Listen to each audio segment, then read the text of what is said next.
Ayun mga uncle, matagal ko na itong pinost na i-share ko yung kung ano yung mga function ng mga wire ng DC inverter natin mga uncle. Isa-isahin natin mga uncle. Hindi ko na laliman pag-explain, kumbaga isihan ko lang pag-explain. Yun, alam naman natin lahat ng technician, pag mag-voltage checking tayo ay 300 volts yung pula, at saka yung black ay yung ground, at saka yung kasunod ng black ay yung 15 volts. Dito na nagko-question mark yung mga kasamahan natin na tech. Hindi to ini-explain ng kasamahan natin na mga magagaling na Ngayon explain natin kung anong function itong dalawa. Yan, reveal na natin mga uncle anong function nito mga uncle. Itong kulay dilaw, tama ba? Dilaw, Tagalog yellow. Yan, itong kulay yellow, ito yung PWM niya. Ano nga bang yung PWM mga uncle? Yung PWM mga uncle, ito yung nag-a-adjust ng speed niya mga uncle. Itong kulay yellow, ito yung dalawang 300 at saka 15 requirements lang yan ni IPM. Ito naman ay yung speed niya. Kung kunwari nagbabato ng 1 volts si system, magiging mangyari sa pan motor natin ay yung speed niya mahina din. Pagbabato siya ng 300, yung speed natin ay naka medium din. Kumbaga nandito naman yun sa pan motor nyo. Yung pinaka max niya 6.5 volts. Kita ba? Ibig sabihin yan mga uncle, pag magkakaroon ito ng 6.5 volts o kaya 6 volts, ibig sabihin yan ay full speed na yun. Yun yung pinaka max na speed niya. Kung masusukatan ito ng 6 volts. Ngayon, ano naman itong kulay blue? Ang trabaho naman nitong kulay blue, ito yung tinatawag na feedback. Ang trabaho ng feedback ay siya yung magsasabi na gumagana yung pan motor. Siya yung magsasabi na abnormal yung speed ng pan motor. Kunwari, yung speed ng remote mo ay nasa 1 speed lang ka, low speed lang. Tapos yung ikot mo sobrang lakas, siyempre si feedback tataas yung voltage din dito. Siya yung magkukumandon sa loob dito sa likod pala. Siya yung magkukuman sa system na hindi normal yung speed ng pan motor. Ang mangyayari ay mag-i-error siya. Yun. Tamang-tama ito yung mga uncle, dahil re-repair natin to, itong pan motor na to, dahil hindi normal yung feedback nito. Kumbaga walang feedback ito, walang function yung feedback nito mga uncle. Yun. Repair natin yan mga uncle. Share natin to, hindi natin ipagdamot sa inyo. Bago natin pagpatuloy natin video mga uncle, pa-like and share naman mga uncle. Sana makapollow kayo sa aking Facebook. Malaking tulong na kasi sa akin yung like and follow niyo mga uncle. Yun. Repair natin yung feedback nito mga uncle, dahil feedback naman yung problema nito mga uncle. Yung turn on natin. Yan, naka-turn on na. Tapos paano nga ba malaman na hindi gumagana yung feedback mga uncle? Ang gawin niyo mga uncle ay voltage checking, DC volts. Ayun, ang negative nyo ay ilagay sa negative. Ayan, mahirap pala, sa karga lang yun, namamatay siya. Yun, kompleto yan, dapat kompleto yun. Kompleto lahat dito, 15 at saka 300. Yun, kompleto naman. Ngayon, ang gagawin naman natin ay yung feedback. Tingnan natin kung may feedback ba. Yun, sa nakikita nyo ay 15 volts lang siya steady. Dapat pag may feedback yan bababa yan, nasa mga 8 volts, 6 volts, 5 volts. Yan, nag-error na siya. Yan ang ibig kong sabihin sa inyo mga uncle. Pag walang feedback na galing sa pan motor na ibabato niya doon sa system, ang mangyayari ay mag-i-error siya mga uncle. Yan. Bunutin natin dahil nag-error na siya. Yan mga uncle, hindi ko sana i-share to, pero share na natin mga uncle para makaabot tayo ng 10k followers. Joke lang. Yan, saksak natin balik mga uncle. Papalo naman sa Facebook natin mga uncle. Malaking tulong to na vlog na to ngayon. Paano gumagana yung pan motor natin na DC. Yun, saksak natin ulit mga uncle. Dahil nag-error na siya kailangan natin bunutin para ma-reset. Yan. Turn on natin. Dito naman sa dito naman sa PWM na niya, parang hindi normal. Yan, PWM tayo. Wala pa yan Yan. Nagsimula siya sa 2 volts, 3 volts hanggang sagad niya yung voltage. 6 volts yung pinaka-max niya ito mga uncle. Yan. Max yung speed niya 5.9 volts. Malapit na siya mag 6 volts. Tapos sa feedback naman niya, yan 15, tingnan nyo. Dito mo malaman kung gumagana ba yung feedback niya. Yan, umikot na yung pan motor natin. Tapos yung feedback, tingnan nyo, walang imik, siya. Yun, ibig sabihin niya mga kol ay hindi gumagana yung feedback. Yun, nag-error na siya. Yun, ipakita natin, nilapit natin kung saan tayo nag-test point. Ito yung papatayin muna natin, bunutin natin.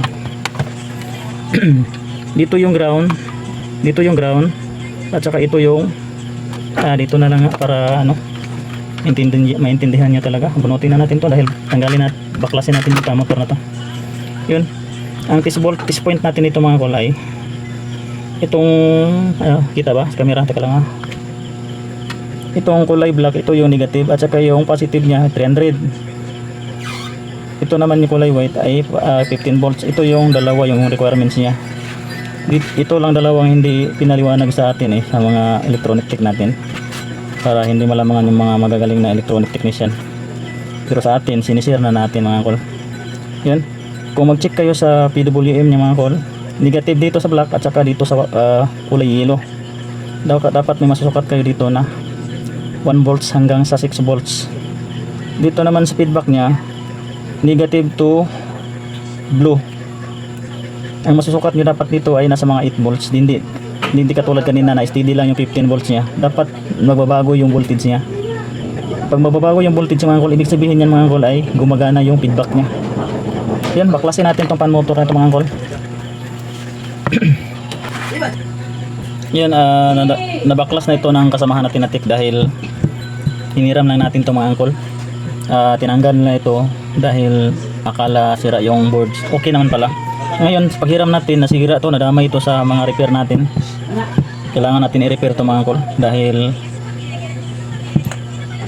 mapagalitan tayo nito. Yan.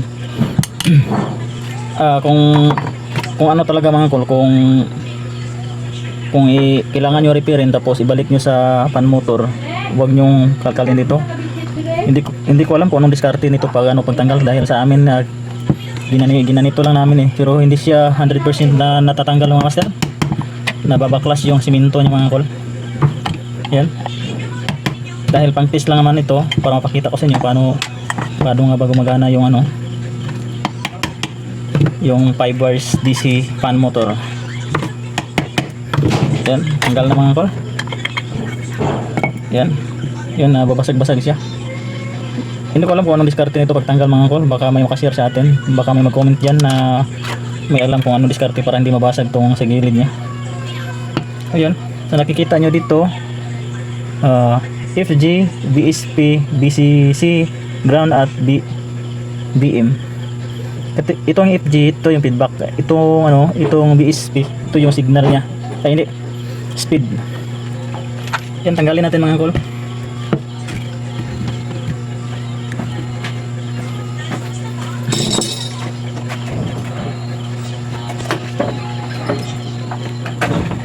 Tanggalin natin.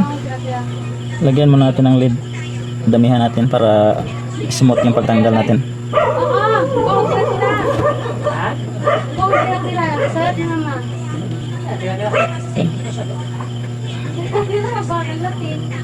Kailangan tanggalin mga angkol dahil nasa likod yung circuit niya. Walang pisa dito sa labas.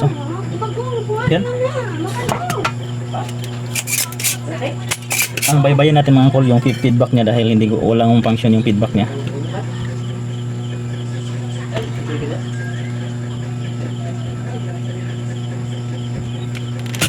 Yan.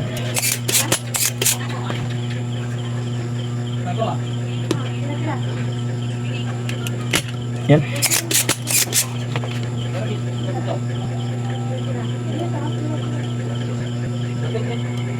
Baka may mga legend tayong technician dyan. Pagka-comment naman kung paano baklasin to na hindi nababasag yung simento niya. Yung ang tawag dyan, cement na body niya ba? Pa-comment naman mga angkol. Yan. Ngatok lang sa part. Yan, tanggal na.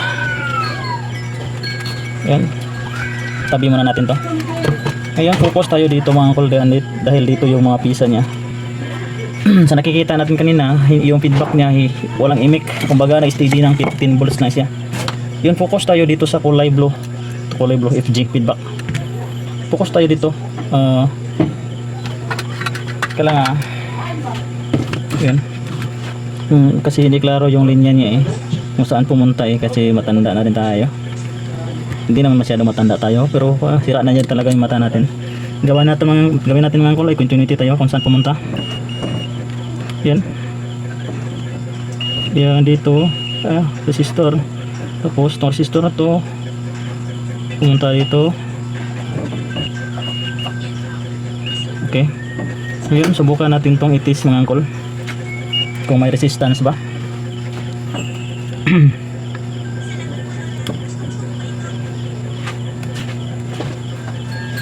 Ayan, open siya mga angkol. Open siya mga angkol. Ibig sabihin na ito mga angkol ay nag-open ito. Bukan natin ito itis tong transistor niya mga angkol. Ngayon test tayo. Yan. Yan.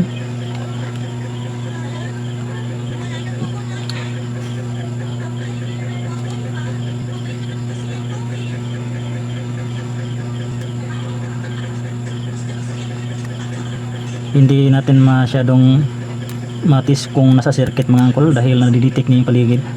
Ang gawin natin ito mga angkol ay check muna natin paligid niya kung may shorted. Yun, good naman. Gawin natin ay makaklaro pa naman kung naman siya. 100 ohms siya mga angkol. Yun, 100 ohms siya. Wala siyang wala siyang resistance. Open talaga siya mga angkol. I-zoom in natin mga angkol. Zoom in natin para klaro niyo mga angkol. Yun. Dito tayo focus sa kulay blue dahil dito yung feedback. Yan. Open talaga siya. Tanggalin natin ito mga angkol. Palitan natin yan.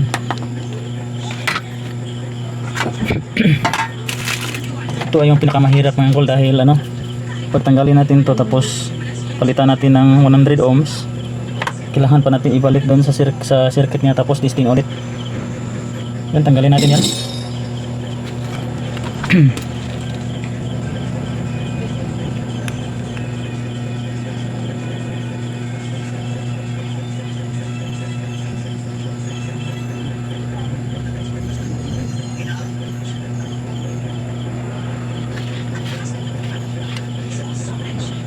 Yan. Yan at open talaga siya mga kulo. Yan, itanggal natin sa gilid. Sa gilid lang natin sinilagay.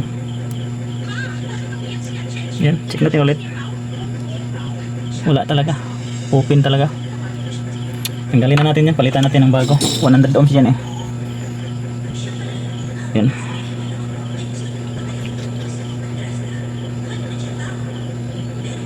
Yan. Hanap muna tayo ng 100 ohms mga kol. Yan na siya. Yan siya. Hanap tayo ng 100 ohms. Pause ko muna para hindi masyadong mataas yung video natin. Yan. Hanapin muna natin yung 100 ohms mga kol. Bili na rin kayo nitong ganitong resistor mga kol. SMD. SMD resistor. Hanap tayo ng 100 ohms. 100 ohms. Hanap tayo ng 100 ohms. Pause muna natin ulit mga kol kasi mataas yung video. Yan mga kol, nakakita na tayo ng 100R, 100 ohms ito. Yun, marami tayong stock. Bili na rin kayo nito mga kol. Kung gusto niyo ng link, comment lang kayo para gawa natin ang link. Yan, kuha tayo ng isa dito.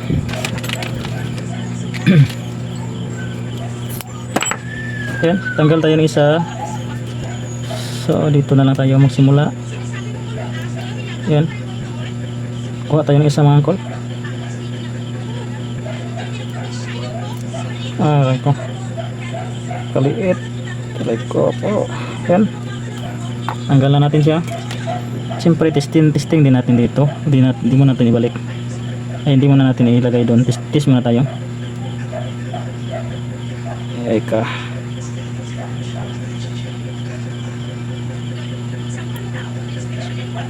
Kailangan natin makuha siya para kulay black. Linbos kulay black yan. Yan. Hirap ipahayang. Maliit lang pala siya mga angkol. Hindi katulad ng original, malaki. Aray ko, parang masisira agad ito mga kol. Aray ko, maliit pala to. Hanap muna tayo ng malaki-laki mga kol. Malaki-laki na 100 ohms. Hirap to hanapin. Sobrang liit niya pala kumpara natin sa original mga kol. So, napakaliit lang pala. Yan. Yan, original niya, hindi. Wala pa nga 1 port.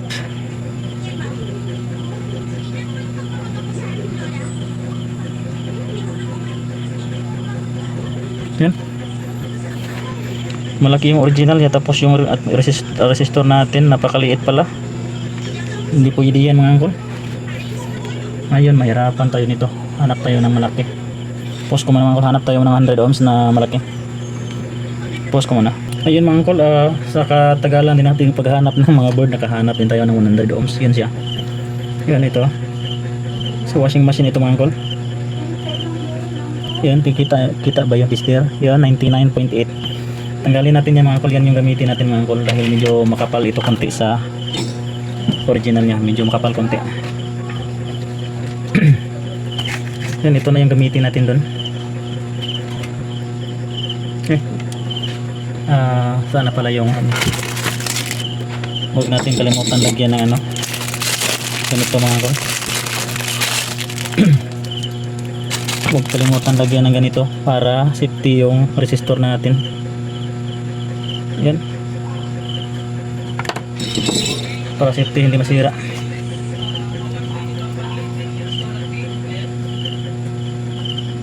Yan. Tanggalin natin to. Tigas.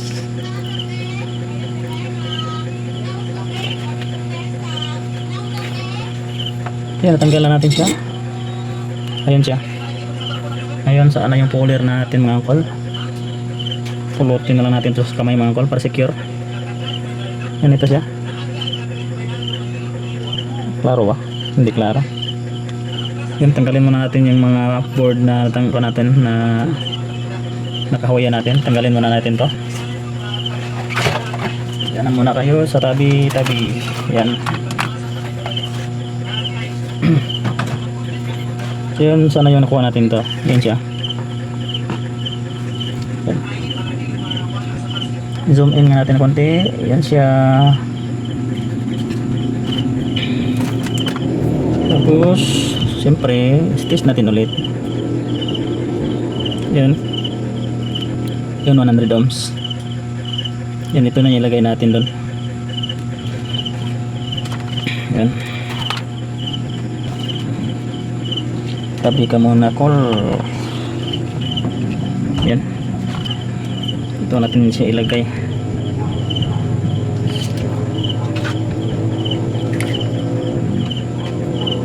Yan. Atras mo natin kamera para hindi ipan. Yan, tanggalin natin to. Yan siya.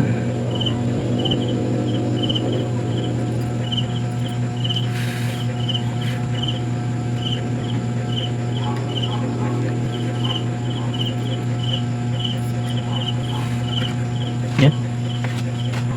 Yan siya mga angkol. Hinang na natin siya. Ang next gawin natin ay ibalik na natin to sa